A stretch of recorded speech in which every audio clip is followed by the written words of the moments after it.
This video was made by Tommaso Harris for educational purposes. Please like or follow to watch more amateur videos by Mr. Tommaso. Hope you enjoy. Bob Marley performed at the Smile Jamaica concert 2 days after being shot, showing his commitment to peace and making one of the most powerful statements of his career. Marley's 1977 album, Exodus, was on the charts in Britain for 56 weeks. Time magazine named it Album of the Century. His messages of spiritual growth, global love, and resisting oppression resonated with diverse groups, including New Zealand's Maori activists. The 2024 release of Onamastapolamatean Love, Bob Marley movie marked a significant moment for Bob Marley's legacy. Starring Kingsley Ben-Adir, the film focuses on a pivotal period in Marley's life, leading to the creation of Exodus. Bob Marley, a musical icon, elevated reggae music from a Jamaican sound to a global phenomenon. Many years after his death, Marley continues to be one of the most admired musicians around the globe.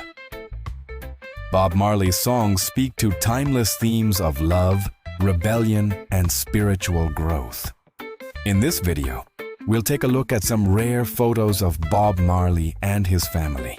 Bob Marley was born Robert Nesta Marley on Feb 6, 1945, in 9 Mile, a small village in Jamaica's St. Ann Parish. Growing up in this remote rural community would deeply influence his music and worldview. He was the son of Cedella Marley Booker, a young black Jamaican woman, and Norval Marley, a white British naval captain. According to Roger Steffen's book, So Much Things to Say, The Oral History of Bob Marley, Marley's elderly white father was absent during his childhood. The complexities of racial identity in colonial Jamaica also marked Bob Marley's early life. Music was an intrinsic part of Marley's life as he grew up in 9 Mile. He grew up immersed in the rich traditions of Caribbean music. The Jamaican countryside's spiritual energy would later infuse his songwriting with a distinctive spiritual depth. As a teenager, Marley moved to Kingston, Jamaica's Trenchtown. This urban relocation changed the trajectory of his life. It exposed him to the harsh realities of Jamaica's poorest neighborhoods, but also introduced him to a vibrant musical scene that would prove transformative. In Trenchtown, Marley met Peter Tosh and Bunny Wailer.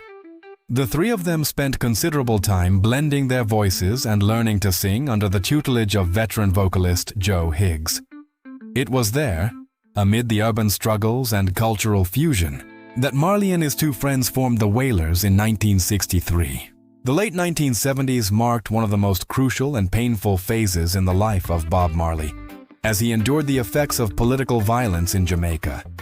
The late 1970s marked one of the most crucial and painful phases in the life of Bob Marley, as he endured the effects of political violence in Jamaica. Political violence was at his doorstep. Marley, a symbol of unity, became a target. On December 3, 1976, gunmen attacked his home, shooting him, his wife Rita, and his manager Don Taylor. Despite being shot, Marley performed at the Smile Jamaica concert 2 days later, showing his commitment to peace and making one of the most powerful statements of his career. The assassination attempt forced Marley to temporarily move to England, where he went on to make some of his best music. The climax of Marley's message of peace came during the One Love Peace concert on April 22, 1978. At great personal risk, he returned to Jamaica and united political rivals Michael Manley and Edward Seaga on stage, singing Jamming. This impactful gesture transformed into a beacon of hope and unity during a period when Jamaica's turbulent political climate left many people feeling disheartened and hopeless.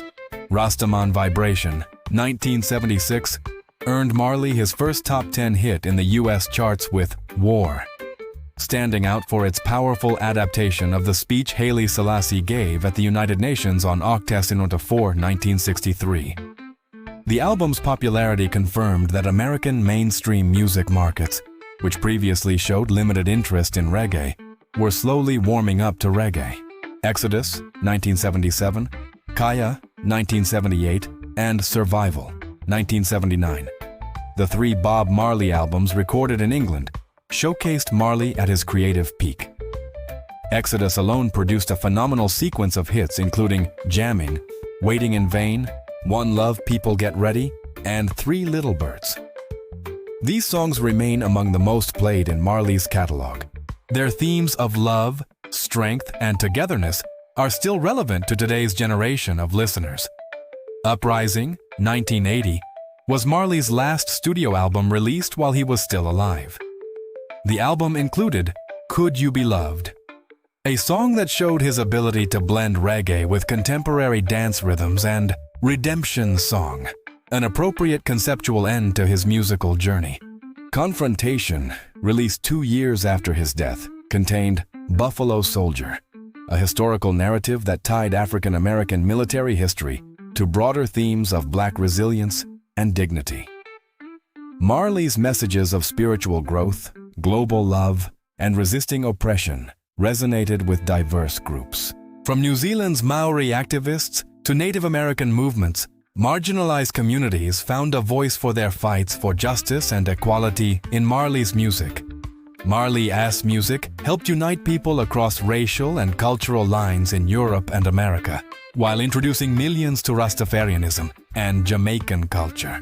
His populistic campaign in favor of the legalization of marijuana, an idea that was highly unpopular at the time, was several decades ahead of the current global shift toward acceptance.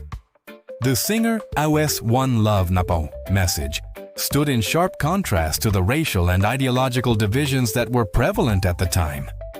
Some even believe Bob Marley was a psychic, allowing him to make such deep music. If you enjoyed this video by Tommaso Harris, please leave us a thumbs up and follow for more updates. Thanks for watching. We'll see you next time.